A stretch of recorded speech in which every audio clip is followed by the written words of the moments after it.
요한일서 4장 1절 보겠습니다.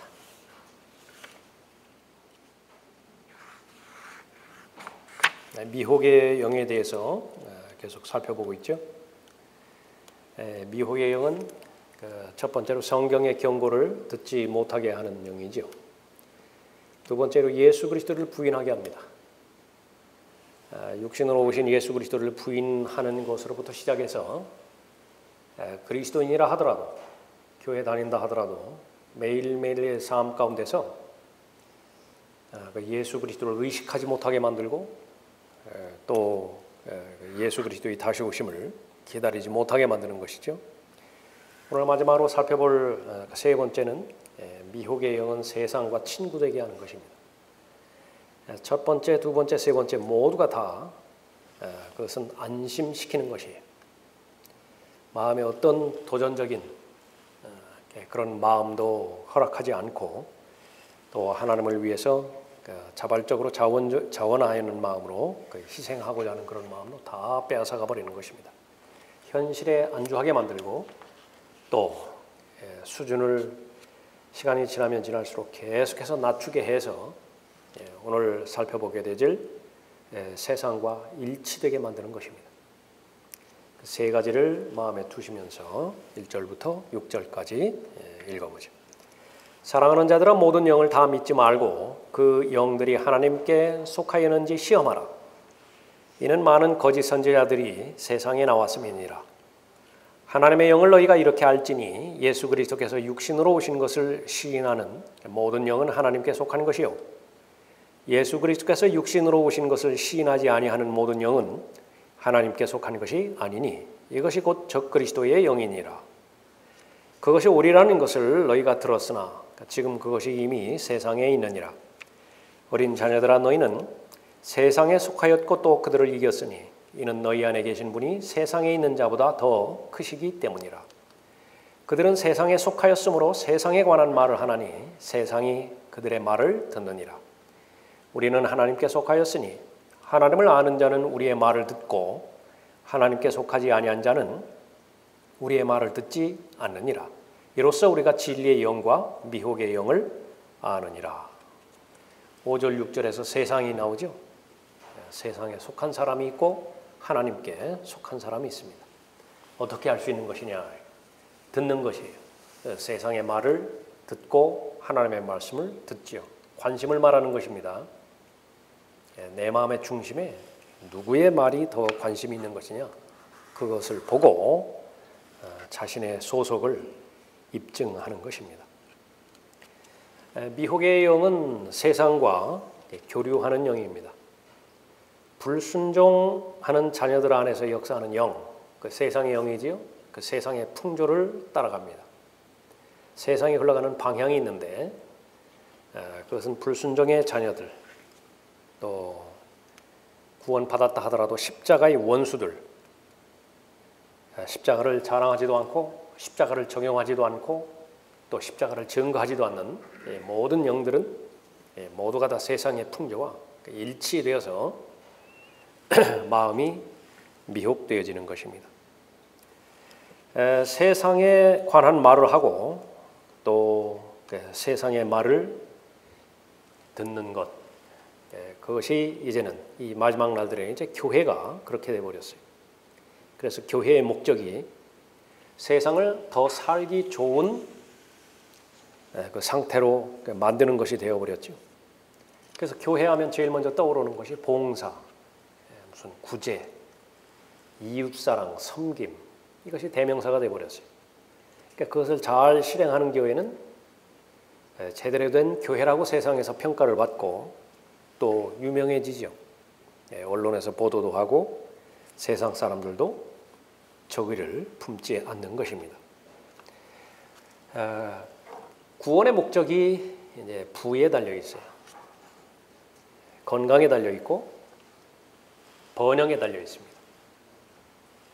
그래서 성경적인 건전한 교리는 이제 찾아보기가 힘들고 미혹의 영이 미혹한 결과 세상과 친구가 되어버렸습니다. 세상은 그것을 보장해 주죠. 부를 주는 것이에요. 세상은. 또 건강에 대해서도 얼마만큼 호의적입니까? 번영하라는 것이죠. 성공하라는 것이죠. 성경 안에서도 형통이 있습니다. 성공이 있어요. 번영이 있습니다. 그것은 한마디로 요약할 수 있는 것인데 하나님의 뜻이 우리 안에서 이루어지는 것, 그 이상도 그 이하도 아니에요. 그렇게 하면 성공이에요. 여호수아도 성공했고요. 바울도 성공했습니다. 죽은 다음에 이 세상을 떠난 다음에 얼마만큼 많이 남았느냐 적게 남았느냐 그것은 아무 상관이 없는 것입니다. 복음의 목적은 하나님의 심판으로부터 벗어나라는 것이지요. 구원받으라는 것입니다. 그러나 이 복음이 변질돼서 또 다른 복음을 교회들에서 받아들였는데 그것은 세상의 변화, 세상의 개혁 여기에 초점을 맞춰버렸습니다. 더 이상 이제 하나님께 속한 사람의 말을 듣지 않는 시대가 되어버렸습니다. 그런데 이것은 오늘날에만 있는 것이냐? 그렇지는 않습니다. 어느 경륜이든 어느 세대이든 참된 하나님의 사람, 하나님의 선지자를 죽이지 않았던 세대는 없었죠. 아벨이 왜 죽였나요? 참된 하나님의 사람이었기 때문에 아벨이 죽은 것입니다. 이 분별력이 없는 이 비극이라고 하는 것은 종교 사기꾼들을 진정한 하나님의 사람으로 받아들이는 데 있습니다. 그래서 이 종교 사기꾼들이 주는 것은요, 이 지적인 만족이에요. 요즘에 와서는 특히 그렇습니다. 지적인 만족에 해당되지는 그 부분만 전달을 하면 그것이 아주 듣기 좋은 소리거든요. 교양 있어 보이고 또 지성적인 사람으로 보여지는 것입니다. 그러나 한계는 뭐예요? 어떠한 마음의 변화도 없습니다. 외모로는 어떻게 꾸밀는지 모르지만은 어떠한 변화도 없게 되는 것입니다.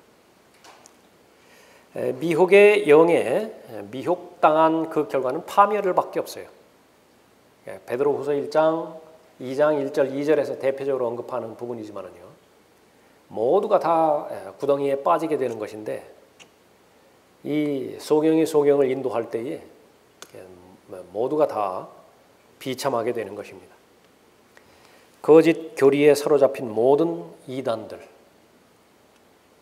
여기는 후천년주의, 무천년주의도 물론 포함이 되어집니다. 은사주의자 다들 포함이 되어지죠. 거짓 교리에 속은 자들입니다. 불순종하는 자들, 구원 받았건 그렇지 않건 간에 불순종하는 자들 안에는 반드시 미혹의 영이 따라요. 그러니까 미혹의 영에 의해서 미혹당하면 요한일서 1장 1절부터 언급되어지는 교제가 없어요. 그리스도인의 생명력은 친밀감이 있습니다. 왜 헌신하지 않는 것이냐? 친밀하지 않기 때문에 그래요.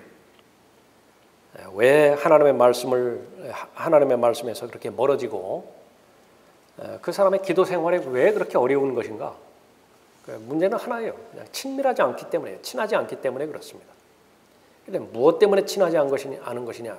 내 쪽에서 문제가 되는 부분들은 그것을 샅샅이 밝혀서 처리를 해야 되고요, 본인이. 또 외부의 공격들이 있습니다. 자꾸 방해하는 것입니다. 이간질시키는 것이에요. 시기하고 질투해서 그 아름다운 친밀한 관계를 시기하고 질투해서 그 사이에 자꾸 개입을 하는 것입니다. 그것을 찾아내야 돼요. 찾아내서 예수 그리스도의 보혈로 십자가의 능력으로 다 처리를 해야 되는 것이죠. 헌신하지 않은 그리스도인들은요, 미혹당한 거예요. 각 사람의 마음은 무엇인가로는 채워져야 돼요. 그냥 진공 상태에서 유지가 되지 않습니다. 그러니까 무언가로는 채워져야 되는데 그 마음이 하나님 사랑으로 채워지지 않는다고 한다면 다른 사랑으로 채워질 수밖에 없어요. 그러니까 마음을 다하여 하나님을 사랑하는 것이라. 혼과 지성과 힘을 다해서 하나님을 사랑하면은요, 그 사랑이라고 하는 계명 하나만 이루어졌다고 한다면 다른 계명은 말할 것도 없어요. 그냥 자동적으로 다 이루어지게 돼 있어요. 그런데 어디에서 어려워지는 것인가? 그 하나님을 사랑하는 그 마음의 중심에 그 마음이 하나님 사랑으로 채워져야 되는데 다른 것이 침투해 와가지고 대체시켜버렸던 것입니다. 그럼 무엇에 의해서 그렇게 된 것인가? 그럼 미혹의 영이에요.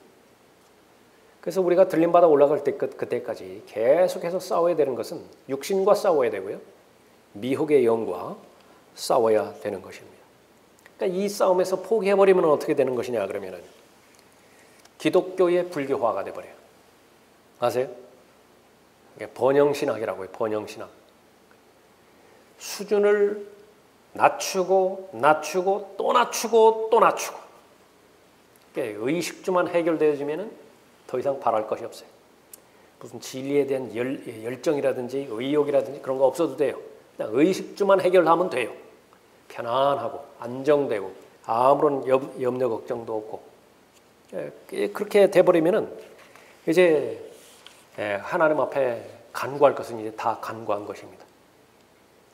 그렇게 되어버리는 것이 바로 기독교를 믿는 인본주의자들이에요. 예수 그리스도 없이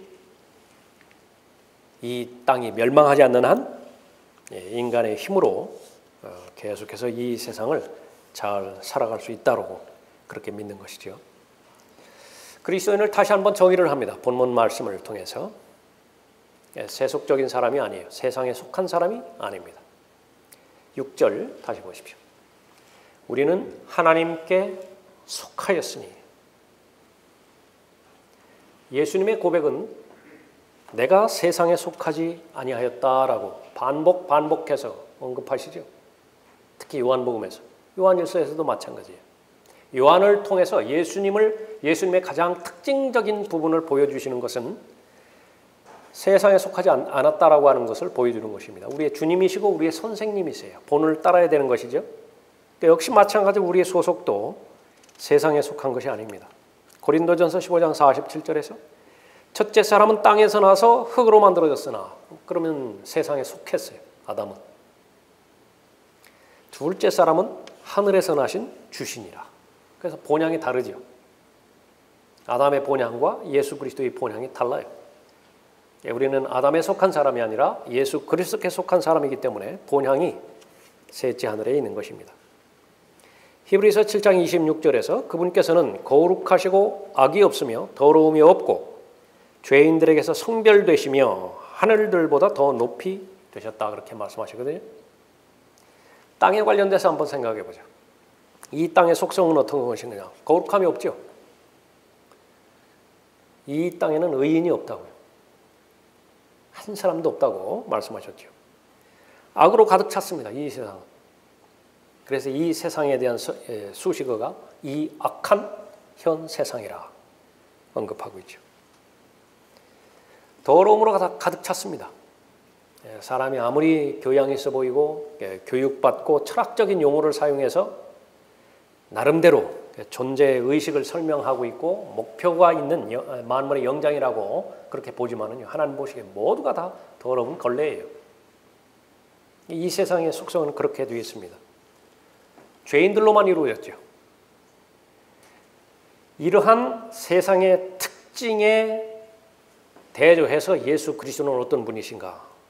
그분께서는 거룩하시고 악이 없으며 더러움이 없고 죄인들에게서 성별되시며 궁극적으로는 하늘보다 더 높이 올라가셨죠. 이 모든 부분들을 한마디로 설명할 수 있는 것이 새로운 출생입니다. 우리가 새로운 출생이라고 했을 때에 그것은 하늘로부터 태어났다라고 하는 말이죠. 옛 출생은, 처음의 출생은 땅으로부터 출생이고요. 육으로 나는 것은 육이에요. 두 번째 출생은 성령으로 출생하는 것이죠. 하늘로부터 출생하는 것입니다. 그래서 세상에 속한 그리스도인 이 말 자체가 모순이에요. 세상에 속한 여기까지 오면은요 그리스도인이라고 하는 말을 붙일 수가 없어요. 소속이 다르기 때문에. 그러면 그리스도인 중에서도 열매 맺지 못하고 사는 사람이 있지 않습니까? 그런 사람들을 육신적인 그리스도인이라고 말을 해요. 성장하지 못하고. 그리스도인은 누구나 진리와 비진리를 구분할 수 있는 사람이죠. 왜 그렇습니까? 성경에서 그렇다는 거예요. 6절 다시 보십시오. 우리는 하나님께 속하였으니 하나님을 아는 자는 우리 말을 듣고 하나님께 속하지 아니한 자는 우리의 말을 듣지 않느니라. 이로써 결론이에요. 무엇을 듣느냐에 따라서 이로써 우리가 진리의 영과 미혹의 영을 아느니라 그랬습니다. 에베소서 1장에서 지혜와 계시의 영을 주심으로 말미암아서 또 하나님께서 우리를 불러주신 소명 얼마나 위대한 것인지 알게 해주셨죠. 하나님의 상속자요 그리스도와 함께한 공동 상속자로서 우리에게 주신 하늘나라의 유업과 천년왕국에서의 유업 얼마나 위대한 것인지 또 알게 해주시잖아요. 그것을 마침내 이루어 주시는 하나님의 능력이 얼마나 위대하시고 대단하세요. 그것도 알게 해주신다. 그리스도인입니다. 세상은 그리스도인을 미워합니다. 이 한 가지 명제를 오늘 이 시간에 여러분의 마음에 잘 담아주시고 다시 한번 확인하시고 마음에 담아있다라는 것은 늘 의식한다라고 하는 그 부분이에요. 내가 늘 의식하는 것입니다. 아주 죽일 것처럼 이렇게 미운 대상이라 하더라도요. 실행에 옮기지 않는다고요. 왜 그렇죠? 의식하기 때문에 그래요. 그 만약에 행동으로 옮기는 순간에 나는 파탄 나는 거예요.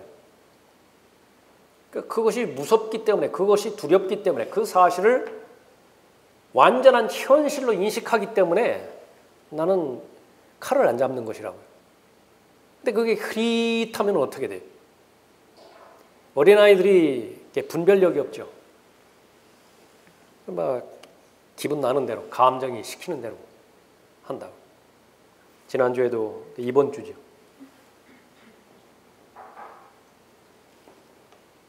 겨울이니까 추운데 난방을 해야 되는데 아들이 그렇게 보일러를 떼야 된다고 말하니까 아버지가 추우면 옷을 더 입으라고 이야기했다고. 그것이 티격태격됐다가 아버지를 살해를 해버렸어요. 그러니까 세상에 그런 일이 다 있느냐고. 그러니까 아버지를 죽인 그 아들의 미래는 어떻게 되죠? 너무 안타깝죠. 다시 한번 확인하는 것이지만 우리 주변에서 일어나는 일들은요 반드시 우리에게 조명을 줘요. 그러니까 우리가 어떻게 적용을 해야 될 것이죠? 그러니까 그거보다 더 심각한 일들이 그리스도인이 사는 영적인 세계에서 일어나는 것인데 의식하지 않아요. 의식하지 않는다. 그래서 모일 때마다 하나님의 말씀을 개별적으로 볼 때마다 개별적으로 은혜의 보좌 앞으로 나가서 기도할 때마다 늘 내가 누구인가? 내가 처한 영적인 환경은 어떠한 환경인 것인가? 하나님의 원수인 마귀는 나에게 무엇을 원하는 것인가? 내가 어떻게 반응하기를 원하는 것인가? 그것을 정신 차리고 깨어서 말씀의 도움을 받아서 기도를 해야 돼요. 그래야 본인을 지킬 수 있는 것이죠. 세상은 미워합니다. 세상은 여러분들이 그리스도인이라고 한다면 미워해요.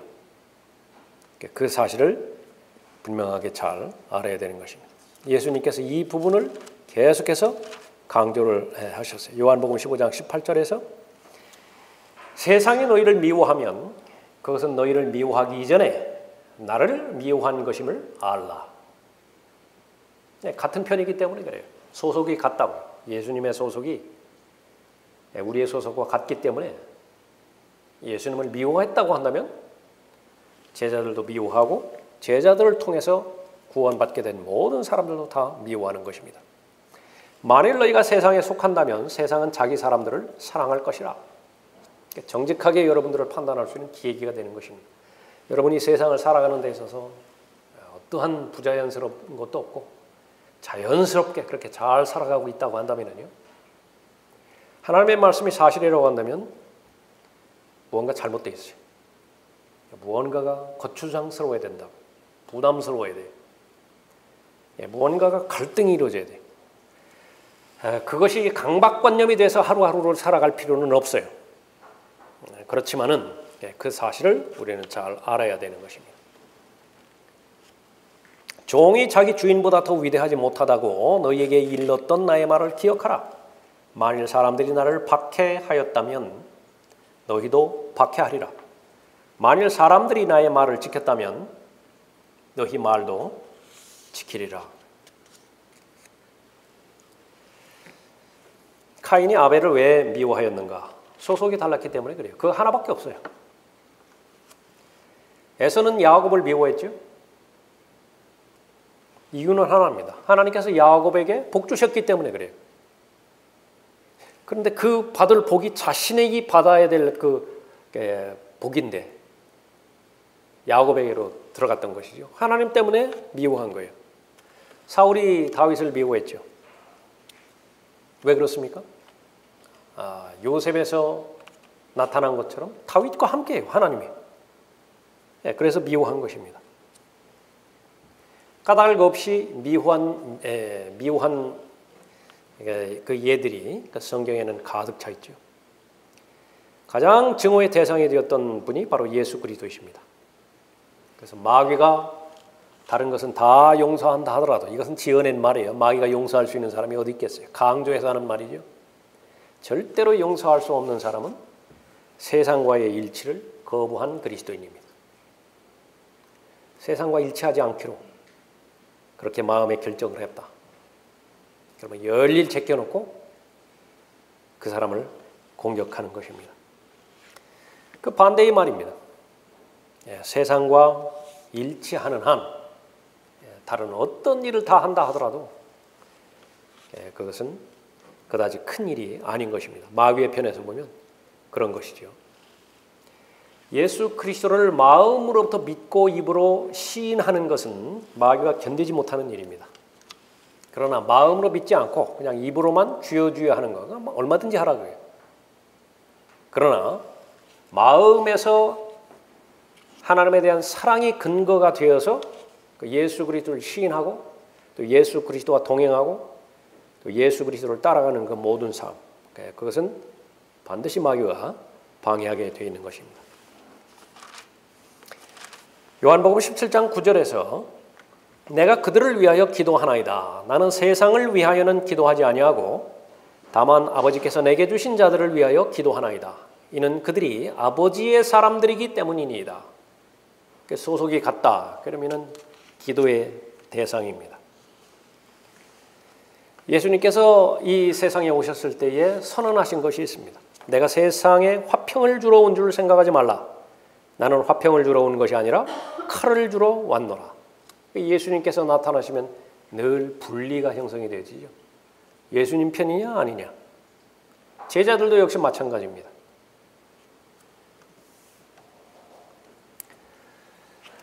하나님께서 이 시대의 경륜에는 하나님의 모습인 마귀에게 이 세상을 넘겨주셨죠. 그것이 세상의 속성이에요. 마귀에게 넘어가 버린 세상이라고요. 그 세상에 대해서 하나님께서 뭐 아쉬운 부분이 있으신 것인가? 전혀 없어요. 아무런 관심도 없다고요.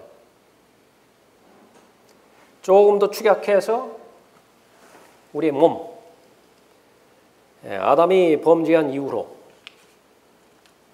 우리 그 육신은 죄들로만 이루어진 죄들의 몸이죠. 그것이 육신이에요. 그럼 하나님께서 그 육신에 대해서 뭐 기대하는 바가 있으신가? 조금 변했으면 또 개혁이 되었으면 또 무슨 뭐 진전이 좀 있었으면 하는 그렇게 기대하는 그런 부분이 있으신가? 전혀 없어요. 단 하나도 없다고요. 하나님께서 포기하신 것이라고. 세상도 포기했고 육신도 포기했어요.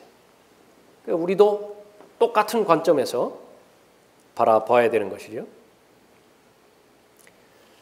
그러면 그것을 입증하는 것인데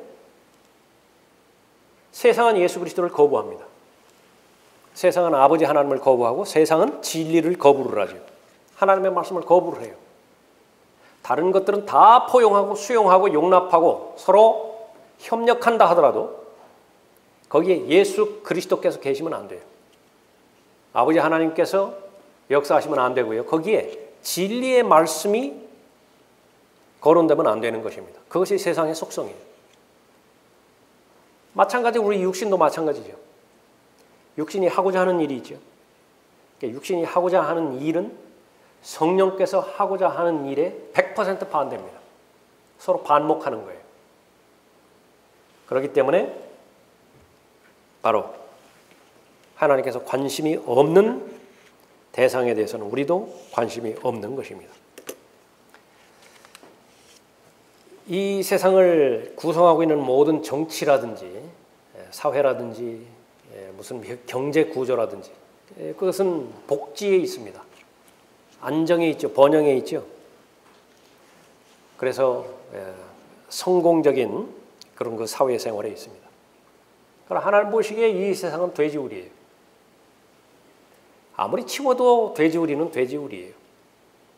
아무리 깨끗하게 치운다 하더라도.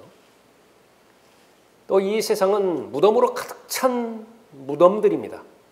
죽은 자들로 그들의 죽은 자를 장사 지내게 하라. 무덤을 아주 아름답게 꾸미는 사람들. 이게 무슨 의미가 있죠? 무덤을 아주 잘 보존을 하고 그런 사람들. 거기에는 무슨 그에 관심이 없는 것입니다. 그러나 잃어버린 세상은 온통 없어져 버릴 것들, 무가치한 것들, 그런 것들에 관심을 표명을 하는 것이죠. 하나님의 관심은 무엇인가? 이 세상 제도로부터 죄인이 빠져나와서 구원받기를 원하는 것입니다. 우리가 미혹의 영을 지금 계속해서 공부하고 있죠. 미혹의 영은 자신이 드러나지 않은 채의 세상의 속성과 하나님의 자녀들의 마음을 일치시키려고 그렇게 속이는 것입니다. 우리가 기도해야 되는 것들은 무엇입니까? 그렇다고 한다면 예수님의 기도처럼 하면 돼요.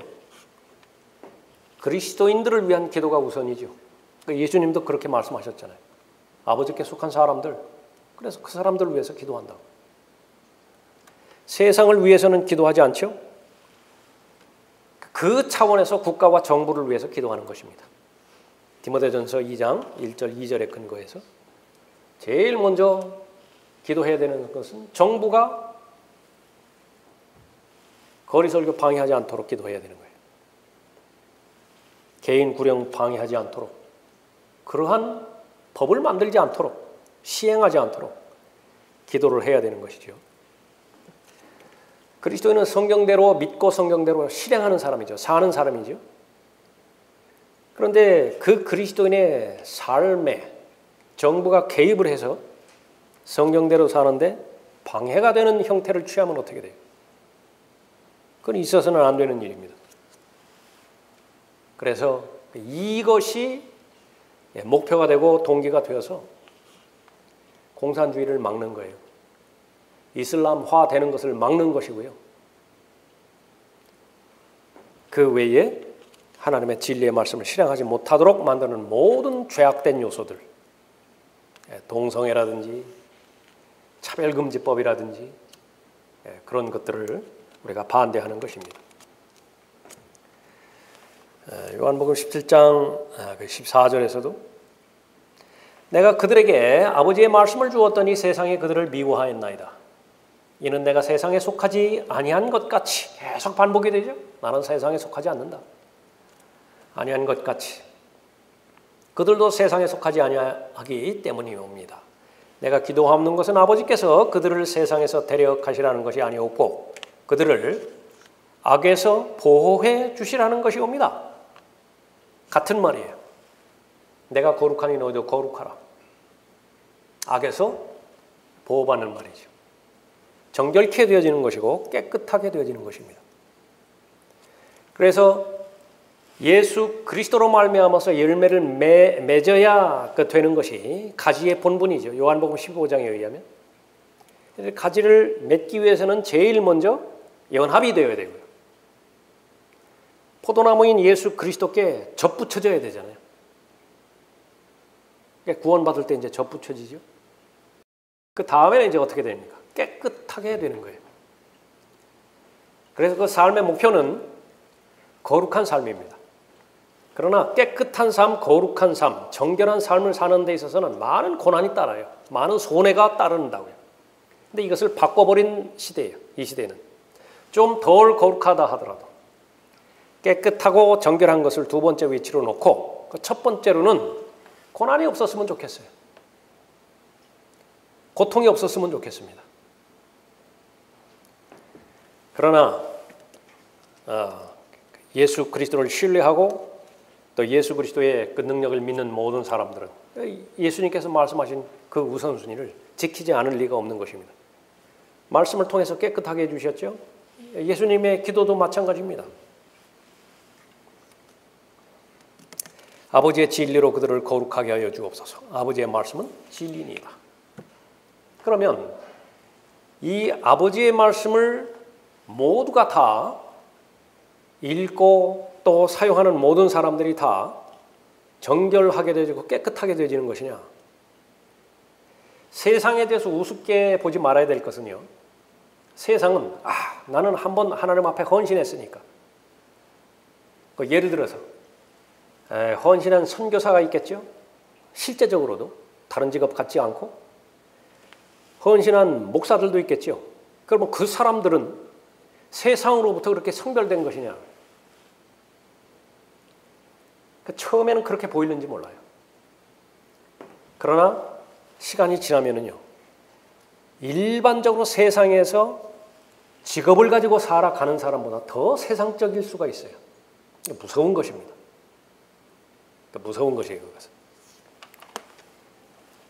이 고린도전서 13장에서 사랑에 대해서 언급하고 있죠. 내가 예언의 은사가 있어 모든 신비와 모든 지식을 알고 또 산을 옮길 만한 모든 믿음이 있다 해도 사랑이 없으면 나는 아무것도 아니요. 예언의 은사, 주로 말씀을 말하겠죠. 모든 신비, 그리스도인들은 모두가 다 신비를 맡은 청지기들인데 특히 목자들이 더 그렇죠. 목사와 교사는 신비들을 맡은 청지기들입니다. 모든 지식을 알고 바울만큼 성경 지식이 있어요. 그런데 사랑이 없으면요 아무것도 아니라 그렇게 언급하고 있습니다. 그러면 무엇을 말하는 것이냐? 얼마든지 강단에 서서 설교하고 성경을 가르치고 다른 사람에게 영적인 영향력을 준다 하더라도 그 사람의 마음의 동기가 하나님을 사랑하는 것이 아닌 상태에서도 얼마든지 그런 종교적인 일들이 행해질 수 있다라고 하는 사실이에요. 그 성경에서는 분명하게 말해요. 그 세상이에요. 세상 사랑하는 것이라고요. 그것을 어떻게 자기 자신을 성찰하고 자기 자신을 보호할 것이냐? 매일매일마다 죽는 길 외에는 없어요. 그러니까 최소한 하루에 한 번은 죽어야 돼요. 그것을 어떻게 죽을 때까지 그렇게 반복해야 됩니까? 그 수 외에는 없어요. 그 방법 외에는 없어요. 그래서 오래 참음이 필요하고 인내가 필요하고 절제가 필요해요. 매일매일마다 정신 차리고 깨어 있어야 돼요. 일주일에 한 번이나 두 번 정신 차리고 깨어 있고 좀 나머지 일들은 좀 편안하게 스트레스 받지 않고 좀 편안히 살아야 될 것 아닙니까? 그런 건 없어요. 오늘 하루가 마지막이에요. 시작이자 마지막이라고. 오늘 하루를 전념해서 그렇게 살아가는 것입니다. 그 좋은 훈련이 반복되어지면 이제는 경험하게 되지는데 무엇을 경험하게 되는 것인가? 하나님의 지혜와 하나님의 평강을 경험하게 되는 것입니다. 그것이 잘 훈련이 되어서 그것이 마음에 계속해서 확인이 되어지면 이제 그런 삶이 아니면 살 의욕이 없다고요. 그렇게 되는 것입니다. 13장 3절에서도 또 내가 내 모든 소유를 주어 가난한 사람을 먹이고, 이거 평범한 사람이 이렇게 못하죠. 끌어 모으기에 혈안이 되어 있는데 그걸 어떻게 남을 줘요? 남을 주는 사람도 있어요. 또 내가 내 모든 소유를 주어 가난한 사람을 먹이고 내 몸을 불사르게 내어준다 해도, 세상에서는 의인이라고 그러잖아요. 그 사람 죽은 다음에 뭐 상도 주고 표창장도 주고 어떤 사람은 훈장도 주고 그러잖아요. 그런 사람이 있어요.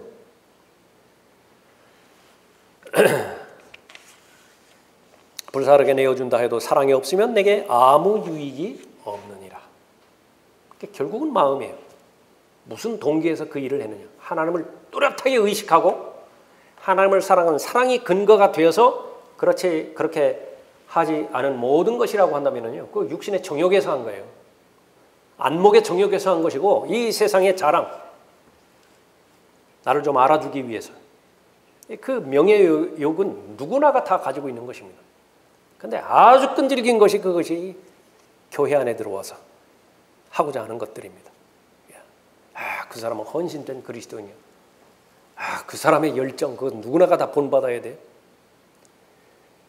그 결과에 대해서 다른 사람이 칭찬하는 것은 좋지만은요, 조심해야 돼요. 당사자가 그 말을 들었을 때 사람은 강한 사람이 아닙니다. 그 말을 한 번, 두 번 들었을 때에는 자신이 위험해지는 순간에 처할 수도 있다고. 그러니까 늘 매일매일마다 겸손한 상태를 잘 유지를 할 수 있어야 되는 것입니다. 육신의 정욕과 안목의 정욕과 생의 자랑이요, 아버지께 속한 것이 아니라. 무엇이 아버지께 속한 것이 아니라고요? 육신의 정욕과 안목의 정욕과 생의 자랑이라고요. 근데 이 세 가지 요소가 아주 끈질기게 교회 안에 자리 잡고 있는 거예요. 안 떠나는 거예요. 안 떠나는 거예요. 무엇을 하든지 자기중심적이 돼서 자기를 드러내기를 원하고, 고린도 교회만 그런 그 성도들로 구성된 것이 아니에요. 모든 육신의 죄들의 몸을 해결하지 못하는 상태에 있는 모든 사람들은 다 그런 것입니다. 그 배후에는 무엇이 있다고요? 미혹의 영이 있어요. 미혹의 영이 있다고. 미혹의 영은 사람을 안심시킵니다. 아주 잘했죠. 사람들이 인정을 했어요.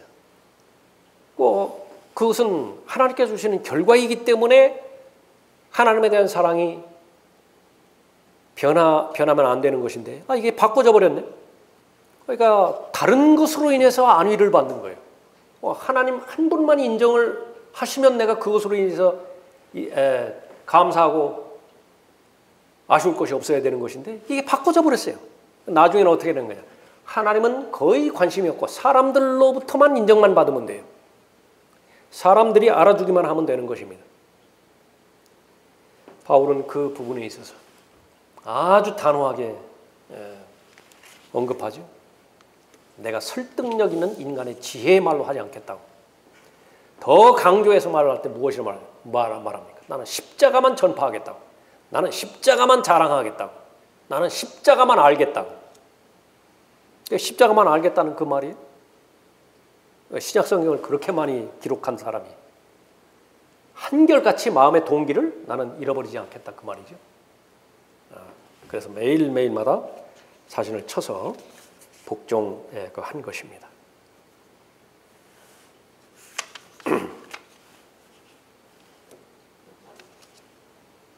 악에서 보호될 때 진정으로 자유가 충족이 되어지는 것이죠.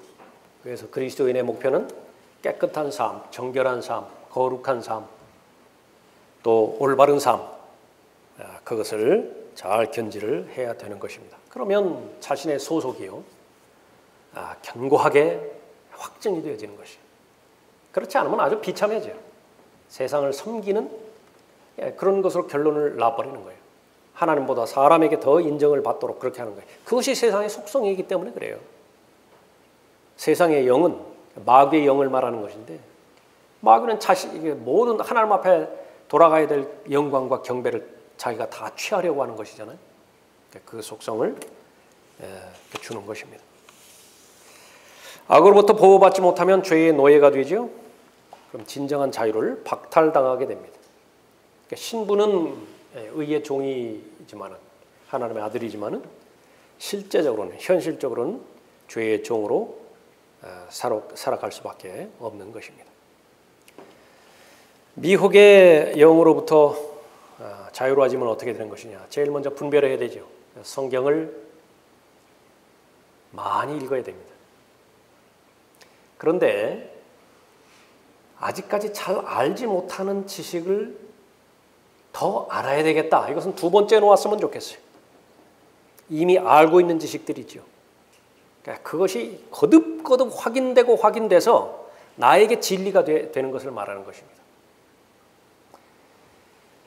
실제적으로 그 사람이 하나님의 말씀을 얼마나 존귀히 여기고 또 하나님의 말씀에 계시된 그 진리를 얼마만큼 사랑하고 진리에 대한 열정이 있는 것이냐, 이것을 늘 현실과 연결시켜서 평가해보는 그런 훈련과 그런 그 습성은 대단히 중요합니다. 얼마만큼 그것이 내가 머리에 남아있고 그것이 마음으로 믿는 것과는 아직까지 거리감이 있는 것인가, 그것을 잘 확인하는 거예요.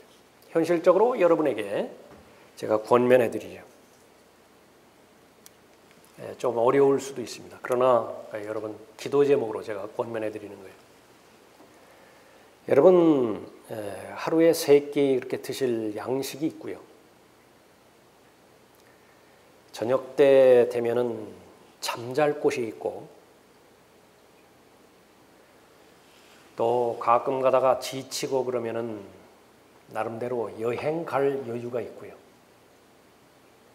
여행 뭐 대단한 거 아닙니다. 그냥 뭐 옆에 그냥 갔다 올 정도 되면 돼요. 우리나라 좋은 나라예요. 그 정도 됐다고 한다면요, 바울보다 나은 삶이에요. 바울은 정말 아무것도 없었어요. 실제로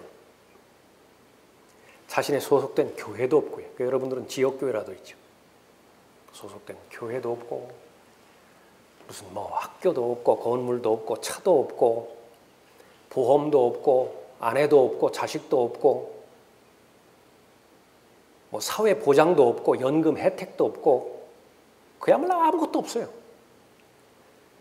또 같은 사람의 입장에서 그렇게 오래 산 사람도 아니에요. 그런데 가치 있게 살았죠. 근데 사람은 변하지 않아요. 환경은 변한다 하더라도, 문화는 변한다 하더라도 사람은 변하지 않는 거예요.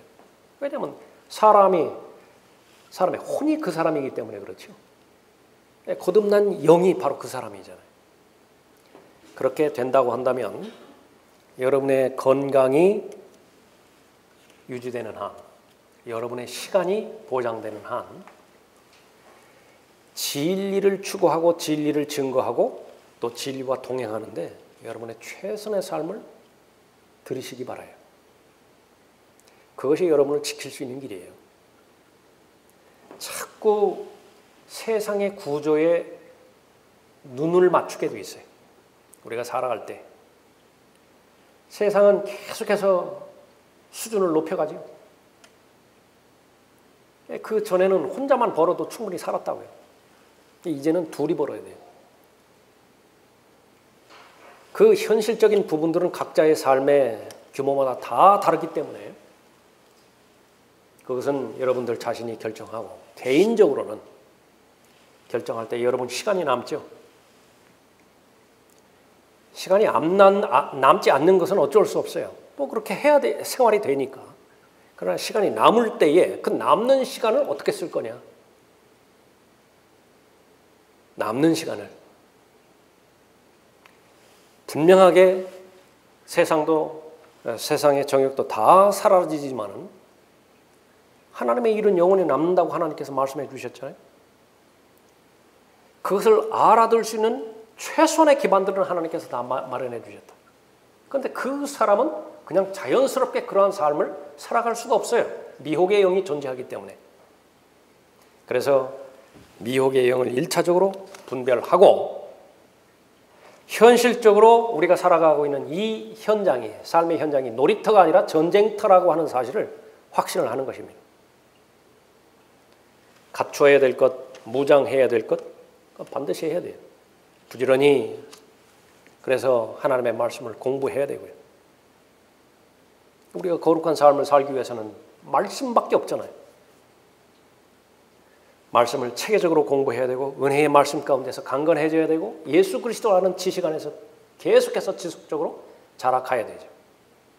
그래야 늘 배우는 사람, 늘 겸손한 사람을 유지를 해야 예수 그리스도의 인격과 성품을 닮아갈 수 있는 거 아니겠어요? 그럴 때에 그리스도의 충만하심에 장성한 분량에까지 잘 다다르는 것이라. 여러분, 개별적으로 여러분의 생애에 대해서 앞으로 어떻게 살아야 될 것인지, 각자의 그 위치마다 앞으로 남은 생애가 다 다르겠죠. 그러나 주님께서 오시는 때에는 그리 멀지 먼 것 같지는 않잖아요. 조금 있으면 오실 것이라고. 그때의 제한된 시간과 제한된 에너지, 인생, 그것을 어떻게 하나님과 동행하면서 하나님과 걸어가면서 주님께 드리고 인정을 받을 것이냐. 그것이야말로 여러분의 소속을 확인하는 하나의 체크리스트가 될 것입니다. 언제 어디서든지 예수 그리스도를 시인하십시오. 시인하십시오. 매일매일마다 내 마음으로 예수 그리스도를 시인하고, 가능하면 만나는 사람에게 예수 그리스도를 증거하고 시인하고, 그럴 때에 미혹의 영은 여러분을 미혹으로, 그러니까 유혹으로 공격하는 데 있어서 한계를 느낄 것이라고. 그렇지 않으면 그냥 시간만 흐르는 거예요. 매번 시간 되면 교회 나오겠죠. 그러니까 경배 드리겠죠. 뭐 기도하겠죠. 안 하는 것보다는 훨씬 낫지만은, 그러나 그러한 삶에 만족시키고서는 변화가 없어요. 어떠한 성장도 없습니다. 그래서 경배를 통해서 참된 경배자로서 말 그대로 예수 그리스도를 높이고, 나에게 주신 은사가 있고 나에게 주신 기회와 또 여건들이 있죠. 마음의 소원들이 있죠. 그것을 사용하지 않으면 그대로 묻어집니다. 묻어져요. 콘크리트 타설할 때 우리가 생각한다. 그때는 무엇을 꽂든 다 꽂아요. 심지어 아이스크림 그 막대기 꽂아도 거기가 꽂혀진다고요. 내 마음이 부드럽고 하나님께서 기회와 계기를 주셨을 때 그것은 얼마든지 하나님의 은혜를 받아들일 만한 기회가 되지만은요, 마귀는 거기다가 시간을 던진다고요. 마귀가 계략은 하루 지나가 버리면 딱딱해져 버려요. 일주일 지나면 어떻겠어요? 쇠막대기를 망치로 꽂아도 불꽃만 튀지 들어가지도 않는다.